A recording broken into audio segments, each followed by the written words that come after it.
Beautiful. I think we can start. Welcome to our SMAPE session.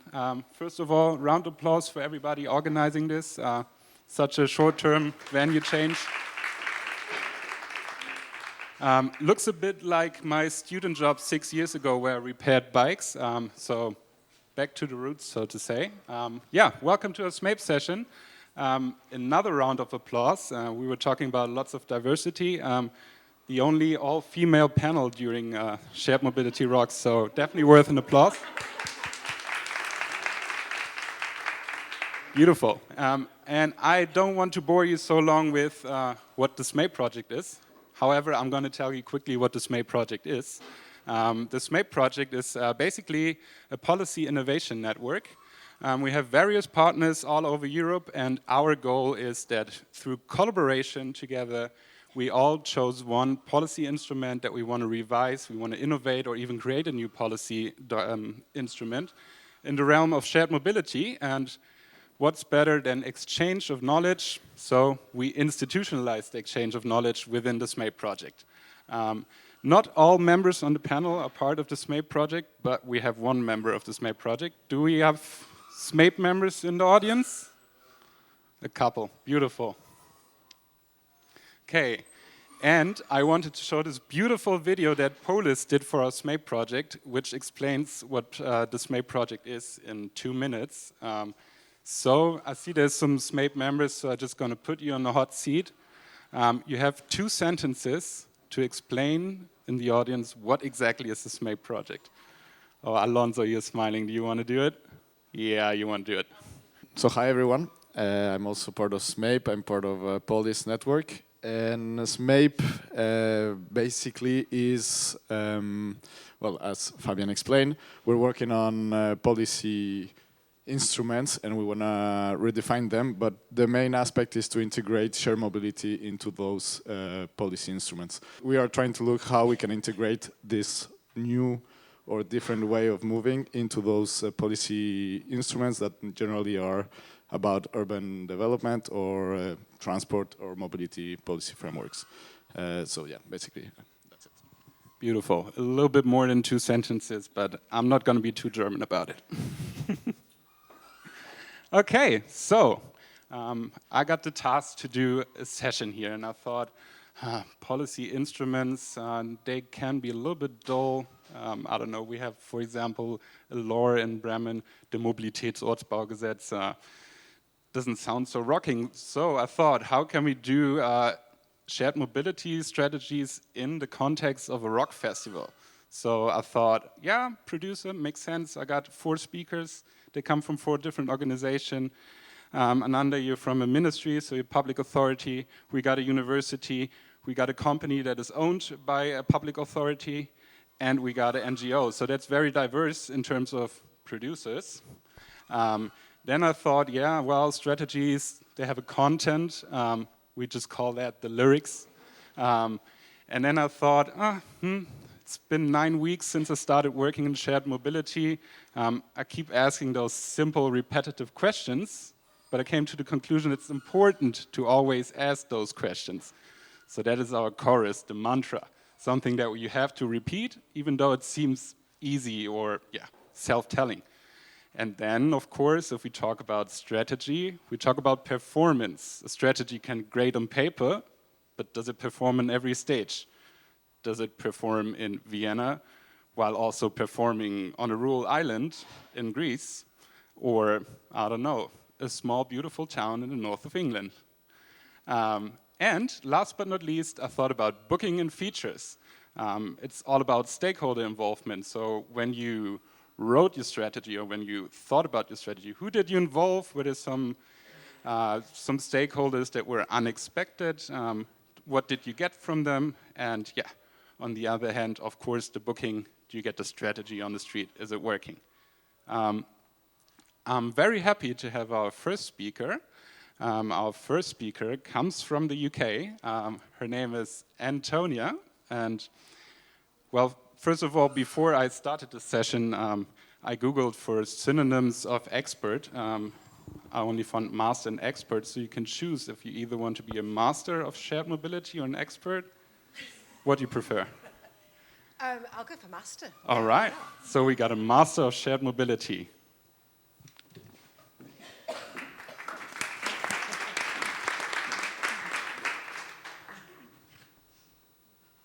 Brilliant. Okay. Nice to see you all. It's really great to be back at Shared Mobility Rocks after quite a few years. I'm Antonia. I work for Como UK. We're a charity which promotes the development of shared transport all across the UK. So that's bikes, shared cars, shared rides. But we also work on the development of mobility hubs, and to create the space for shared mobility to flourish within that. So we do that through creating guidance, by carrying out research, by creating networks of different people working in the sector to share ideas, and also by setting standards through our accreditation systems. And I guess Como UK is kind of unique in the UK, which is a great position to be in because it means we can act as a trusted, unique, kind of impartial voice, which helps to then influence strategy and delivery.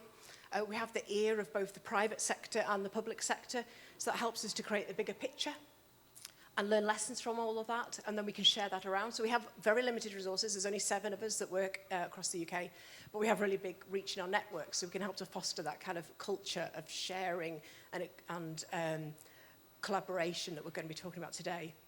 And we also are able to kind of then take a more of a holistic view, try and break down some of those silos that we've been talking about, and bring together the different departments that need to make shared mobility a success. So I'm going to talk a little bit about what I think the lyrics are. And I know that the focus today is on collaboration and how we can do that and how policy instruments can maybe help to achieve that. But I think for successful shared mobility, you need to look at it in terms of collaboration and cooperation within municipalities, also between municipalities, but obviously, of course, externally as well with other bodies. So I'm going to kind of break that down and explore some examples in each of those different 3 areas. So starting within an organisation, I think if you don't have the clear leadership, then it's never going to work. You have to have those kind of strong, green, social messages in the overall arching policies, which then can help to trickle down. So it's no good being swayed, as is happening a lot in the UK at the moment, by car-centric, vote-winning campaigns, worries about what is a 15-minute neighbourhood and the conspiracy theories around that. You need these kind of strong overarching messages, which then trickle down to each of the different departments. And so you don't have, for example, in one area of a city, people trying to increase revenue through parking permits, while at the other time, another part of the city looking at trying to carve out space for micromobility or trying to support a new car club in the area, and those clashes. So I think a good example to kind of raise is a new strategy that's been developed by the London Borough of Lambeth. They've developed a curbside strategy where they're converting up to 25% of their, a minimum of 25% of their curbside space for the use of environmental, social activities. So increasing cooperation, increasing access, community activities, economic development, and so forth. And they've put that down, in writing to kind of commit to. I think another example I've seen of internal cooperation within cities is in Aberdeen, in Scotland. They have a really strong planning policy, which will take developer contributions to support the car club, but not just within those developments, across the whole of the city. So it's a kind of more of a holistic approach. Moving on to thinking about between municipalities, I think that we have seen a shift in the UK recently towards much more regionally led transport strategy. So authorities will come together and be led by a regional based body. So an example of this is the Solent Transport, which supports Southampton, Portsmouth, the Isle of Wight. And they have pooled their resources and applied for funding collectively, carried out procurement exercises collectively, developed initiatives like their Mass app collectively, and it helps to kind of be more resourceful with both resources and expertise, and not only that, but create a better experience for everybody across the region. I think that the best examples I've seen of cities cooperating with each other and sharing knowledge is what is through the EU projects that I've been involved in. So Share North was one of them, and another one called MobiMix. And it brought together those cities because there was the funding, the time, the space to do that kind of activity and learn from each other. For example, for the Share North, there was Leeds, West Yorkshire, and Edinburgh in Scotland, coming together with Bremen and Bergen and places in Belgium to kind of share that expertise. And then Como's role within that was then to cascade that across the rest of the UK, which I would love to be able to do it again. So if anyone can work out how the UK can get back into EU projects through Horizon or something, I'll give you my number. I'd love to know. So then moving on to thinking just a little bit about sharing outside of cities, I think shared transport is fundamentally based on those public-private partnerships to make it work. But we're now seeing that move to the next level. So there's great examples. For example, Beryl Bikes in the UK are doing internships for young people with additional needs to help to kind of build their skills base. We've seen really good partnerships with the NHS. And some of this is being developed because of policy being put in place, like the requirement for social value within procurement exercises. A lot of it just makes sense locally, business-wise. We were actually working with Bath City Council recently, and they put an officer in place to help facilitate some of that partnerships between operators and the large public employers, which is not something I've seen before. And I think it's great to kind of put the resources in because this collaboration takes time and energy and so forth. And just a quick nod also to collaboration with the voluntary sector, the third sector as well. We're working in the moment in Scotland on some pop-up hubs, and there the voluntary groups that we're working with are doing engagement activities, and without that, they wouldn't be brought to life. We wouldn't be having the same reach that we would do otherwise. So that's really important too. And finally, my chorus. I think fundamental to the success of shared transport is if it's integrated fully with public transport and seen as part of a core part of transport. And I think that if that happens, then the rest of it cascades from that.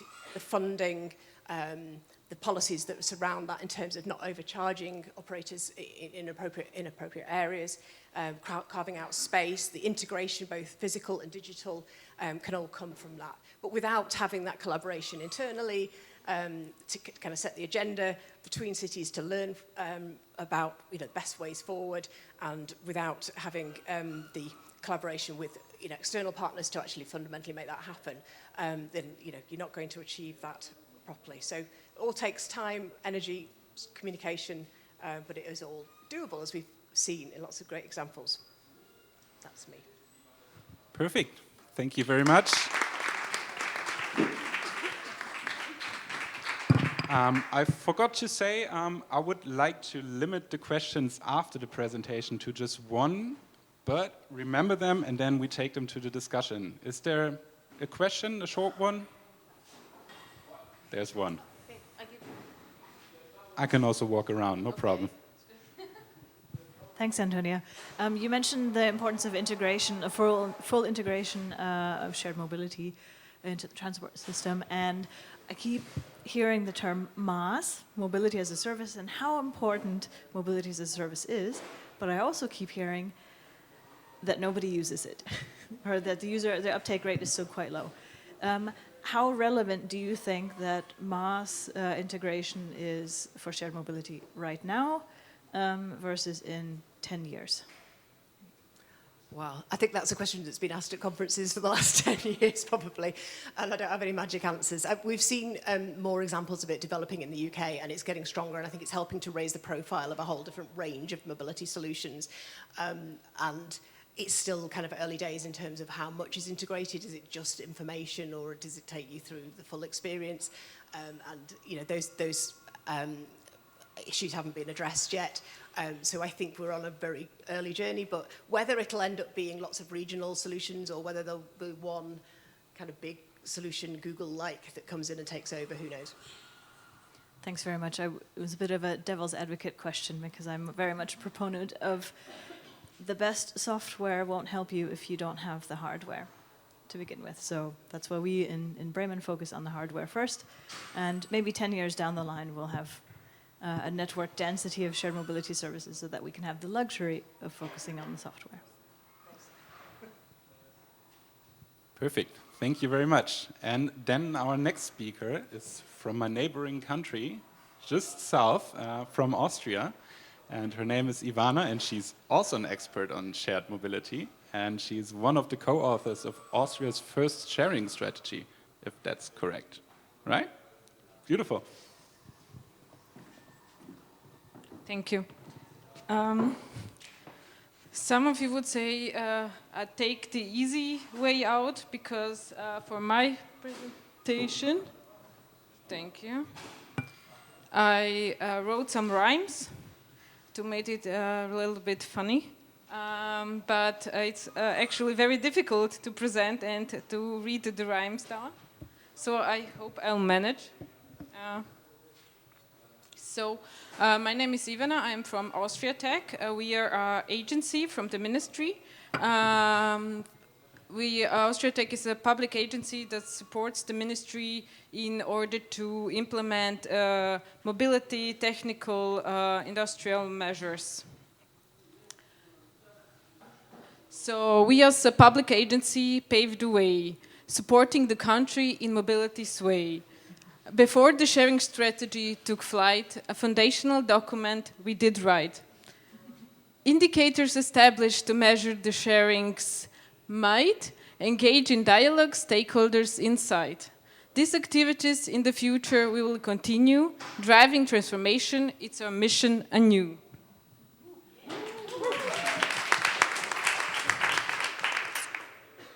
So in the context of the national sharing strategy, it means that we really worked together with the ministry in order to define these measures and in order to define the ground strategies. You see on the picture on the left, we have the ground document basics, like what is the status quo in Austria, what is the market looking like, what are the numbers, how many providers are there, how they developed over the years. And we also talked to them. We talked to many little associations national-wide. We talked to the providers, to people who use car sharing. What are their opinions on car sharing? How this is going to be in 10, 20 years? What are their expectations?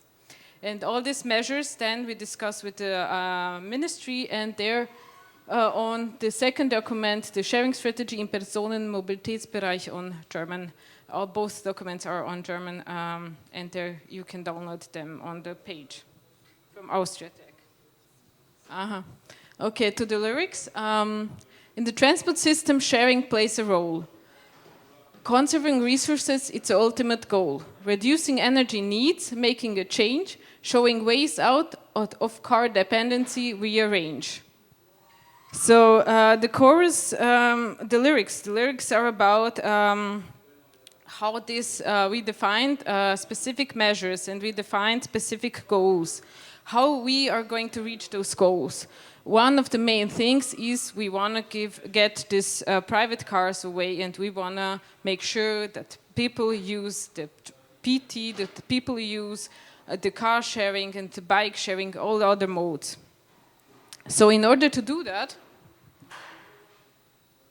we defined our 4 fields of action. With the 4 pillars set in place, we strive for safety's embrace. Tailoring offerings to meet the need, better integration, mobility's creed. Increasing demand, acceptance, and know-how, actions defined, national-wide sharing transformation begins now. So with these 4 pillars on the left, you can see we discussed a lot what it's going to need to create a safe framework, like planned evolution, also the legal framework, because there are a lot of needs to create, to implement sharing solutions in housing, in tourism, in mobility points, mobility hubs. And they also need financial instruments. What are those financial instruments, like my colleague earlier said, that needs to take place? Also, one of the main things while doing these dialogues with the providers and the little associations, they were like, yeah, but we want to be also integrated in the whole system. So for the national strategy, one of our main goals is not to look at sharing like it's one of the modes that people can use, but also to look at like in the whole system, to integrate all of these small providers and this small association into one big concept, not mass.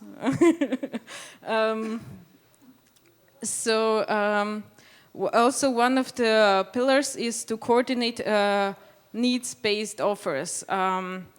Because, like also the colleague earlier said, in the rural area we have a lot of people who only can drive with their cars. So in order to help them, this needs to have a better integration with the PT, with the car sharing offers, and also the micro mobility. So in order to do that, we set examples in different areas with some action plans for mobility hubs and dialogues, how this can get further in the next 10 years. And the last one is demand, acceptance, and knowledge. That's one of the main things that I'm going to work on next year. With the sharing strategy, we want to implement like an information point where all these people can get information to establish a know-how hub. And for that, we gone into the like to connect the people through a landscape ecosystem, like to build the ecosystem for sharing in Austria. And in order to do that, we asked them to sign up for the landscape. It's like a document, I don't know if you know it, for AI, there is a little, or for automated mobility, where you can see the whole ecosystem, where you can find the software, where you can find the hardware, which providers are there, which are the startups, where are the programs that are doing housing, doing tourism. So in order to connect them, the next step is going to be to build this hub, this knowledge hub, and offer the possibility to share their knowledge. And the last one is how we're going to do it, and communicate the sharing strategy loud and clear. Consider goals, implementation, monitoring near. Evaluate and prioritize measures one by one. Develop missing foundations, get the job done. Support industry in implementing a helping hand. Together we will create a sustainable land. Thank you. Awesome. And I hope you stay in the world of shared mobility and don't make a career as a songwriter, because the talent is there. Do we have a question for Ivana? Sorry.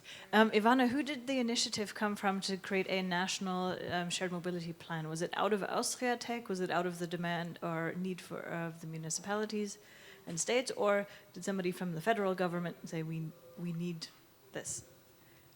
Through the dialogue with a lot of stakeholders, we came up with the idea because they all said they need someone to talk to. They need a point to get information from, because there are a lot of strategies. You know, each municipality has its own strategy, and then in order to get this done, in order to get the information, you need actually to talk to someone. It's okay to have documents online or in print, but you need a person. You need someone for communication. And therefore, we thought maybe a shared mobility hub for information is the right way. Perfect, thank you.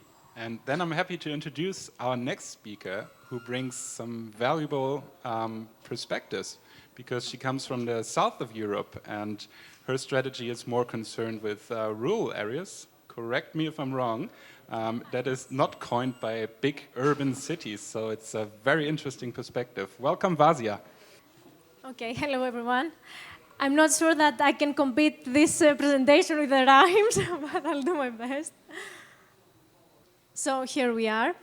The band for this presentation, since we have the structure of rock song, will be the University of West Attica, where I work as a research associate, and I will be the front woman for this presentation.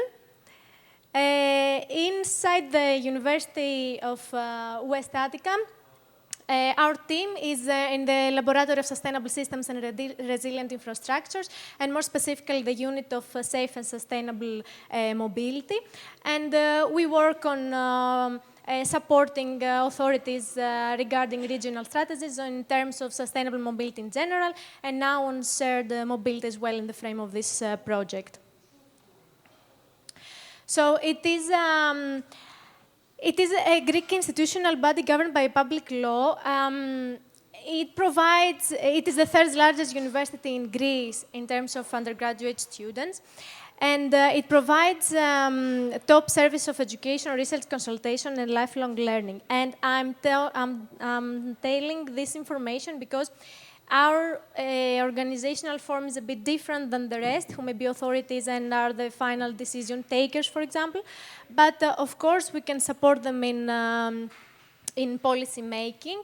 And what we bring to the table is this way of unconventional thinking, if we may say, from researchers, the inner tendency to search for innovation and for good practice from other countries and other territories that a municipality may not have the time to do it because they have so many other things in place. A university may provide bolder and more daring recommendations that will be science-backed and will be evidence-based. So these are the things that we can bring to the table in terms of shared mobility strategy, and this is why we are important. So think about us in the future if you want support. But as I said, we are not a public authority, so we are not the final implementer of the strategy, and we have to put much more effort in being always by the side of the authority and make sure that what we propose is being implemented as it should be. So now going to the rock song on shared mobility, our stage will be the North Aegean region for the live. The North Aegean region is in the western part of Greece. We are working with their policy instrument right now in order to introduce the concept of shared mobility because it is not a well-established concept in terms of this region. There are some peculiarities of this region which makes it very different from the rest in Europe. It consists only of islands. It consists of 10 different islands. So we can understand that the communication even between those islands is not very easy. It has a high degree of seasonality. You can imagine that during winter you may have a population, and during summer you may have 50 times this population. So there is huge difference in terms of managing the transport demand, especially in summer. And it causes problems also in financial sustainability of operators. It causes other problems as well. It is in a long distance from mainland because we do have other islands, we have a lot of islands, but most of them, not most, some of them are near the mainland. The North Aegean is very far from the mainland. And is the external border of EU, of the European Union with Turkey, which causes other kind of challenges on this region. This unique region, in terms of our strategy, we have to take into account two pillars. One is the seasonal demand that I talked about, and the other one is the limitation of the road network. So the islands are rather small, so the road network is on local level, if we could say. There are no many highways. The speed of the vehicles is not very high because they cannot run fast. So it may be an ideal, if we could say, scale for a shared mobility initiative. This is what we want to do with this SMAPE project and with this strategy that we are developing right now, to leverage this islandic scale for shared mobility initiatives, because so far the experience was bittersweet, if we could say. So we spoke with the operators, and they said that their experience is, from the one hand, it is a good experience because it is a local community and everyone showed respect to the vehicles. Whereas in Athens, for example, people didn't show respect, they didn't care, they threw away the scooters or the bikes and they didn't care. But on these islands, they were respectful.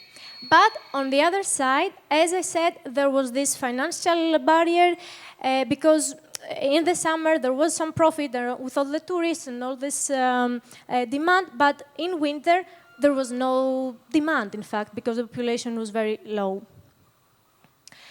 And this another challenge is the mentality. And the strong sense of ownership that exists in whole Greece, not only in this region, but we have to tackle this as well and to take some steps forward. We have another inspiring case in Greece, and I would like to mention it just very quickly because it is something very, very interesting. It is the Astipali Island. There is an initiative that aims to make this island a pioneer model island for the whole Europe as a test bed for shared and smart e-mobility. So what they did, they tried to reshape and relaunch the whole local transport system. So they provided many shared options. They provided fleet of shared cars, bikes, mopeds. They launched an on-demand bus and integrated it up for all of this. The renewable energy was used for all of this. So what they tried to do was to make this island a testbed for shared mobility and for green energy on shared mobility. And they had very good results. So far, 80% of the inhabitants have a positive view, which has changed since the initial survey that was done before starting all these services. Everyone started using them. There was even the inhabitants, not only the tourists, so this is why it is important. And it's, the outcome of this is that we have to plan it holistically, and we have not very small scale, we have to do it with bold actions, not have two shared cars, and if there's one shared car, okay, I'll take it, otherwise I'll take my own. We have to have cars to provide to those that are interested. I'm talking about cars because it is not common in the rest of Greece. So this is something very innovative there and something to test. So, regarding the chorus, the concert audience and the fans of this rocking strategy, we wanted to bring to the table the human aspect. So, of course, we want the involvement of stakeholders, but also we as a university wanted to also focus on public participation and engagement with the citizens. It is challenging, it is time-consuming, and this can be done more easily, if I say, by the university rather than the region itself. And it was done to increase the acceptance, and only the infrastructure is not enough. We all understand that without users, the infrastructure cannot be useful.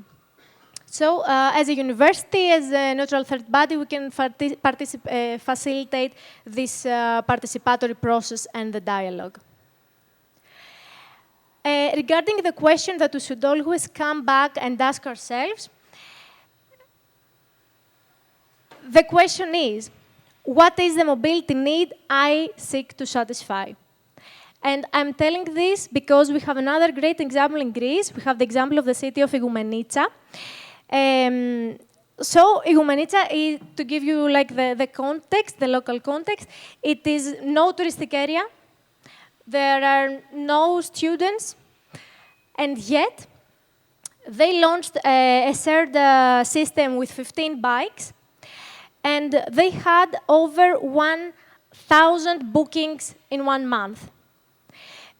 Which means without prior experience with shared mobility. It was the first system in the city, which means that the need was identified and the need was tackled, and it had these great results. Thank you. Thank you, Vasya.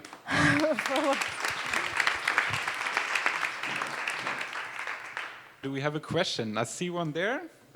Give me a second.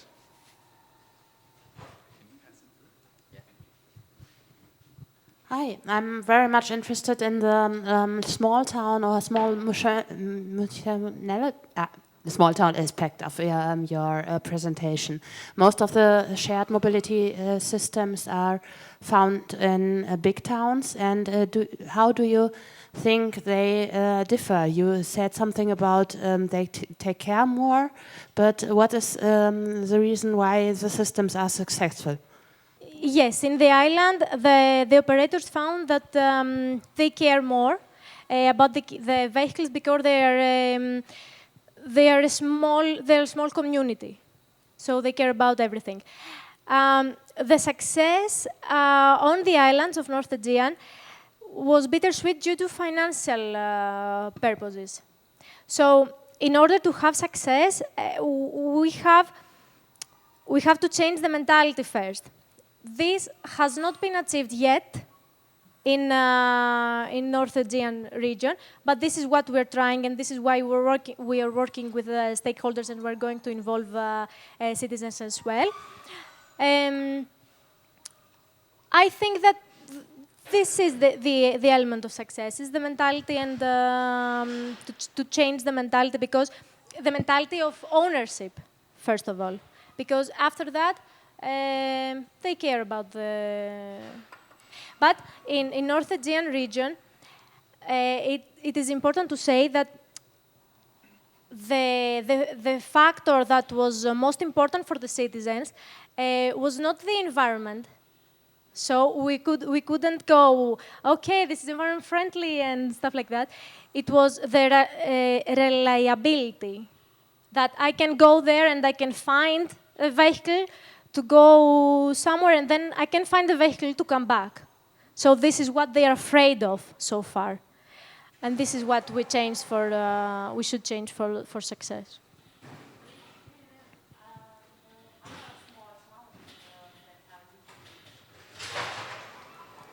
Other small towns in Greece.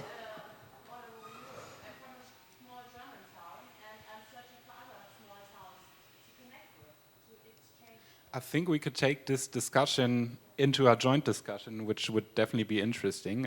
Maybe we have some other examples from smaller municipalities and we can and towns. talk later, discuss And later. that, of course, as well. Beautiful. And then last but not least, we have a speaker from my other home, not home country, but I used to live 5 years in the Netherlands, and I'm happy to introduce Amanda from the Ministry of Infrastructure and Water Management, Waterstaat, Water Management? Yes. Yeah, beautiful. And I'm happy you call the Netherlands your home. So it's my home as well. Yes, thank you. It's 10 years I'm an expert. Sorry, Not yet I a forgot. master, sorry. Working on that in shared mobility. And it's also quite some years that I've been working in different partnerships.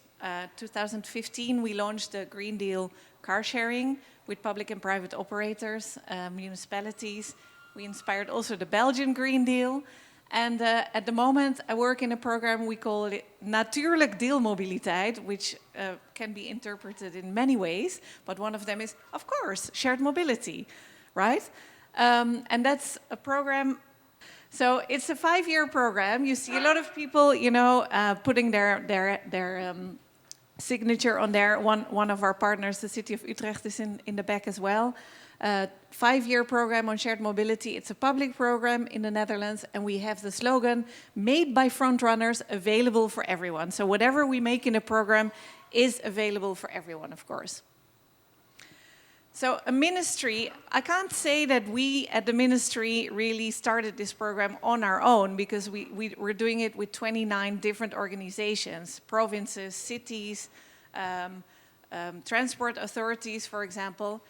But what happened is, like a few years ago, there was a small working group with the 5 biggest cities in the Netherlands that wanted to share knowledge. And they just exchanged, hey, are you also having lots of problems with, you know, whatever. And then we would discuss it. And we were always short of time. So we said we really want to do things together as well. But nobody really had time. Nobody had budget. And nobody really had like the authority also to look beyond their own cities. So my role, I think, in that working group was that I'm not bothered by the borders of a municipality, and therefore I could, you know, take on projects that were for the greater good. And I think we're all from different producers. I think that's one of the main advantages if you're not bound to borders. And of course, also the Netherlands has borders. We're a small country. So in the ideal world, at one point we would have like a European program maybe, you know, and you could just drive across the border or bike across the border and park your shared car in Bremen, for example, and not be fined for it. But we're not there yet. So we also, and I think a lot of parties always look at the ministry for funding, because one of the questions in the discussion I had before was like, you know, how do you get funding? Because we in city X or municipality Y, we don't have funding. So everybody always looks at the higher governments because there's more funding to get. So that's, I think, a good thing about being the ministry. And sometimes politics also help. So our politics decided, hey, we need to do more shared mobility for people with minimal income. Here's 3 million euros. So we have no idea yet how to spend that money, because it's not enough to give something to all the poor people in the Netherlands, but it is enough to build some experiments, but we really need to build them well. The downside of being a ministry, of course, is that the wheel is not invented here, right? So we're making beautiful things, and then usually Amsterdam would say, yeah, well, that doesn't work in Amsterdam. It doesn't work like this. We're doing our own thing in any way. So we can't really impose that people are actually going to use the standards that we're making. And I think also permits for shared mobility are given out on a local level. So as a higher government, you have nothing to say about that. Whatever politicians think, but it's really not like that. So our lyrics, I think we're really trying. It's 6 months we're in this program now. We've been working and preparing 3 years to get to this program. So we just started, and we're really trying to build a common agenda. So we really spend time on looking, okay, partners, what do you think the first priority project should be? What's the most urgent thing to pick up? Is that how to realize shared mobility in rural areas, or is that maybe data sharing? So we really involved everybody in what we should do together. And we also really want to be, it's difficult, but we're trying to be a little bit more of one voice towards market parties, because it's very difficult if everybody has different dialogues, and these few handful of market players, they need to rock up in every city in the Netherlands and have the same discussions over and over again. So we're trying with the public bodies to organize that a little bit better. Some examples, just to make it more concrete. So one of the things we've been working on is really how to exchange data with market players in a similar way, so that not every city is asking different data in different formats on different moments of the year, but we're doing it in the same automated way. Another one, I think, well, you can guess what it's all about. I mean, as a traveler, traveling from one place to another, I really want to recognize what I'm looking at. And it doesn't really make sense if every city has a different color or a different sign. So we're working on visibility really in the streets. And the last one is, you know, how can we work with parking and build an infrastructure in such a way that I can pick up a shared car in Amsterdam and stop my ride in Rotterdam, for example, and then visit whoever I want to visit, and maybe go back by train. And if you just always need to bring back your car at the same town or the same position, you'll keep on paying rent, of course. So we're making one-way trips possible by just changing the way that we organize parking. And eventually these shared cars, it was a pilot, they only pay for the time that they're parked. So every time they start a parking session, it works like all these mobile parking apps. A transaction is started, and when they leave again, a transaction is stopped. So it's been a successful pilot, and now we're trying to take it to the next level. The only thing to remember here is really that I think the most important thing is how to be and how to stay relevant, really. And I think there's two ways in how we can measure that, is how shared mobility is developing in the Netherlands, and the other one is how successful our products are, if you want to call it like that. So if we do have a standard, how many cities in the Netherlands are actually implementing that standard? And if we made something all together, and we've been in a project group with like 10 different cities, and nobody's using it in the end, we did something wrong, right? So that's another way of looking how successful your cooperation is. And we do that, and I think we do that all the time. We keep on seeing each other, we organize regular meetings, we make sure there will be, not yet, a digital place where everybody can always find things that are done. We find the press, and yeah, we have a link with the market, of course, to also stay relevant, because they have their own agenda and wishes, and we can't just over-regulate them and then make sure that they're all gone by the end of the year, because we will not meet our public goals either. I think that's it for now. Thank you very much. And do we have a question for Ananda? I was wondering if in the Netherlands you see new cooperations happening due to the electrification of the cars. I mean, do you see other shared mobilities than now that the cars are become electric? Is this an advantage or not? Because you always have this car that you need to charge and these things. Are there other models appearing?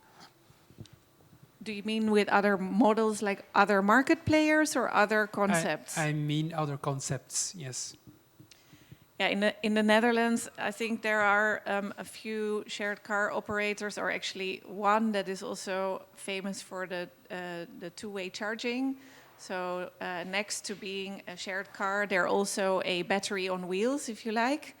And they're playing a part in how to store peak energy and how to give energy back to the network when it's the right time. So I think maybe if that's what you refer to, that's one of the concepts that I think is making the best out of both transitions, the energy and the mobility transition.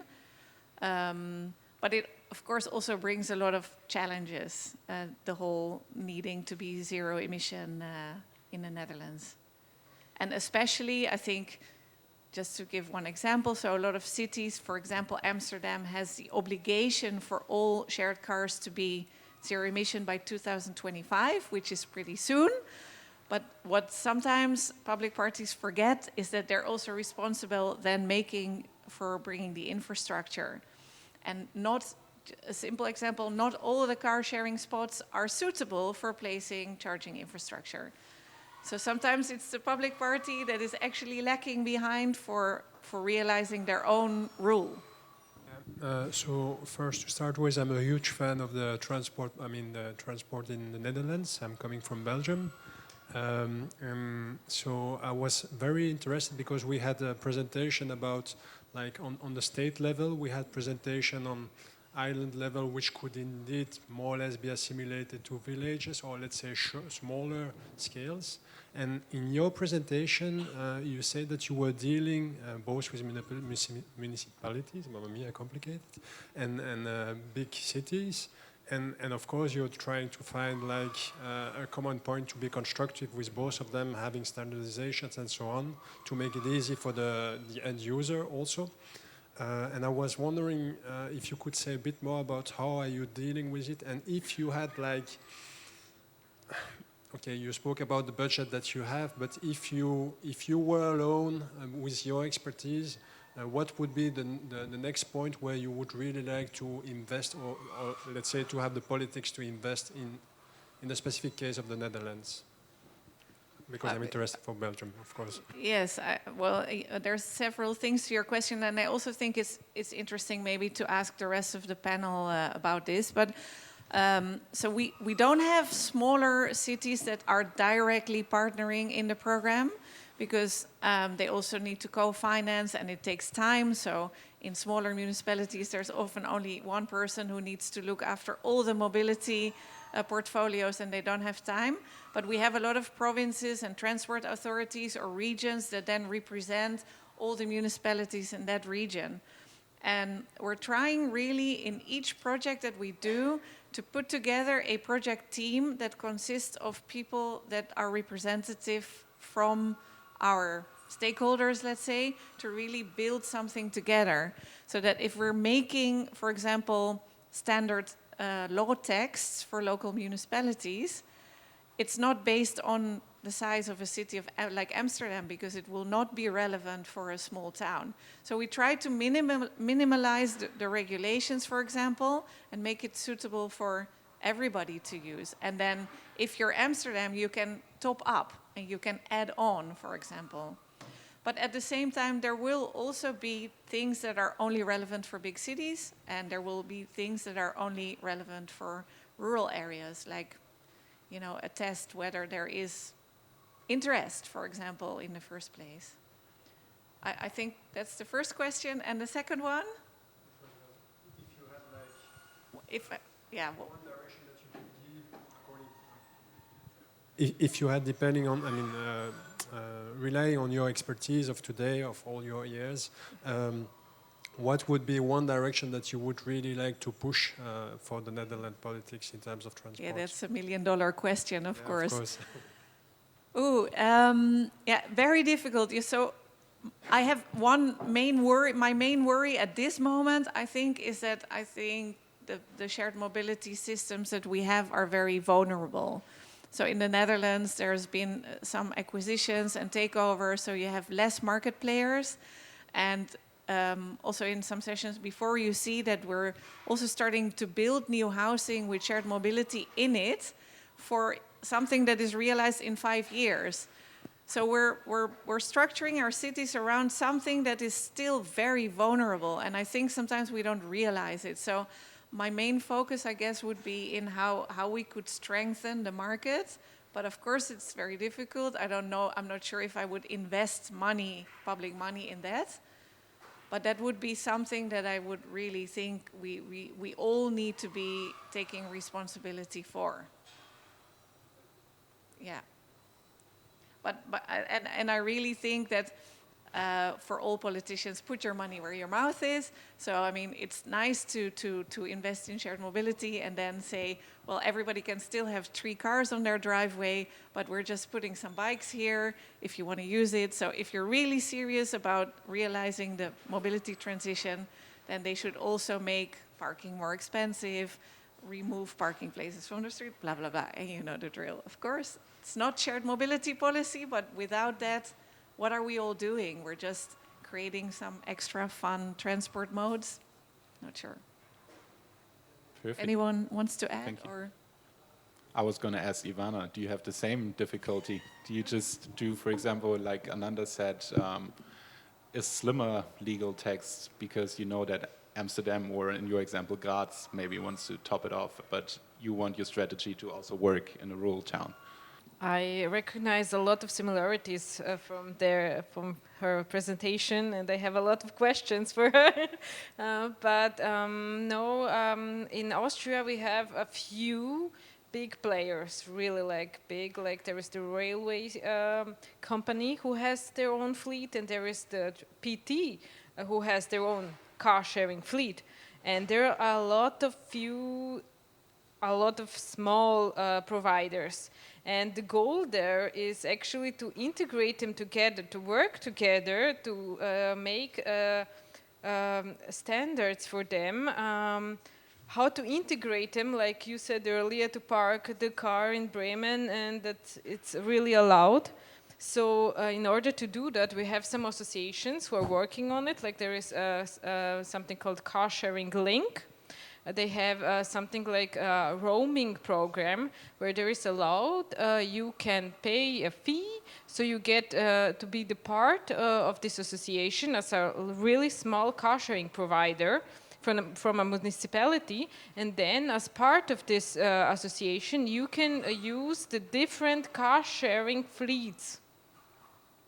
And that's one of the main goals, but the trick there is also how do you get all them on board? How do you get these big players to play along, to open their standards, to give the little ones the access to it? And that's also the counter question I have maybe for you, like what do you do for them that are already established? It's okay for new providers or new associations that are in terms to start startups, whatever. But what are you doing? Who is going to take the financial responsibility for this that are already established? How are you going? Because they don't have the know-how. For example, these little one providers, you need to take good care to integrate them. I think it really differs per case. This is very difficult, of course. And I mean, whenever you ask operators about technical standards or implementing basically any other thing outside their core business, they're going to say that they're too small, they don't have money, they don't have the expertise, or, you know, we all know the drill, I think. So it's very difficult to get things done. And I think there's basically two ways. So you can either regulate, and that's what we're seeing with the data standard, for example. So only because Utrecht, Nick was sitting there in the back, was so bold to make a permit and make data sharing obligatory by this data standard, they needed to adhere and implement it. And now that they have it, because the first city, they just like showed balls, you know, the operators will be the ambassadors of that data sharing standard, because now that they've implemented it, they don't want to give Excel sheets to all other municipalities anymore. So that's how the ball starts running. But sometimes you need some force to do it. And in another case, for example, with this the pilot where you can park in different cities, we actually solved a few problems that they experienced themselves. So they're very happy to then implement it, because we solved that they were getting fines, we solved a lot of other things. So they are also ambassadors of this, and they would like all the cities in the Netherlands to be part of the system. And sometimes, you know, we tried it with Maas. We had like a government program with a TOMP API, and nobody wanted it. So it somehow seems to be a lost battle, and we need to give up. Interesting. You mentioned that sometimes you have to not only incentivize, but do some, how do you say it, rules, so to say. So I thought about the common branding when it comes to mobility hubs. That's something you're planning in the Netherlands. And my question would be, because my first reflex would be, yeah, but in Bremen we have a strong local identity. We want to put the Bremen town musicians on our Mobilpunkt. We do have a Mobilpunkt without the Bremen town musicians. Or, for example, Amsterdam, they want to have red, black, and the 3 axes. How was that process? Was it that everybody said, yeah, makes sense, let's do it, or? What do you think? What do we think? Yes? Everyone was down, or? No, everyone wants to do their own thing. Oh, of course, because we had like one consultancy that helped a lot of cities that actually have Mobilpunkt, but then the international version is called Mobihub. Yes, and they already had their signage, and in the east of the Netherlands we had something else. So of course, it again, we're asking people to change, but it's in the power of the numbers, really. And here we had the province of Zeeland, and also again Utrecht. So I mean, Utrecht is doing great, of course, and Amsterdam implementing this signage, and you know, other parties start to become interested, and even the national railway and the stations are starting to get interested in how we can work together to create the signage. But yes. What's the situation in UK, I'm wondering? I think there's a strength in having local branding, and that's kind of the route that we encourage through our guidance. I think where we're putting a strong push is to make sure that there is good signage, good branding. Quite often we're seeing people calling things mobility hubs, which are just sort of some modes put together, and let's hope that people work out what's going on there. So we have an accreditation standard for mobility hubs, and that basically puts signage and information and branding as kind of a high point in it. And how they do it, I think, has to be tailored to the local area. And do you have a strategy for? Sorry, can I add one more anecdote? So I mean, of course, this is very unpopular to say now, but I once went to Moscow to talk about shared mobility. And I really liked how they had the branding there. So of course it's a different political system where they have a little bit more power. But all the shared mobility and also the metros and the trams and everything and the taxis, they all had like their own branding. But at the same time, they all carried the Moscow Transport logo. So it was extremely recognizable, and still they had their own logo. And I really, as a traveler, I really like that system. What do you think, Vasia? Common identity when it comes to mobility hubs, good idea, or encourage regional identity? I would go with a common identity. Of course, I do not know the challenges in practice, but as an idea, and if we want to take the traveler's perspective, it is very important to be able to recognize, okay, this is a shared bike station, okay, this is a metro station. So I don't have time to search for it, because if it is too difficult, I'm not going to choose it. I will go for the easiest option. So if it is a common identity, I can easily recognize it, and I can use it, and I can keep using it. Perfect. Talk about stakeholder involvement. Should we come back to your question, or do you think it's answered? I think that'd be a good idea.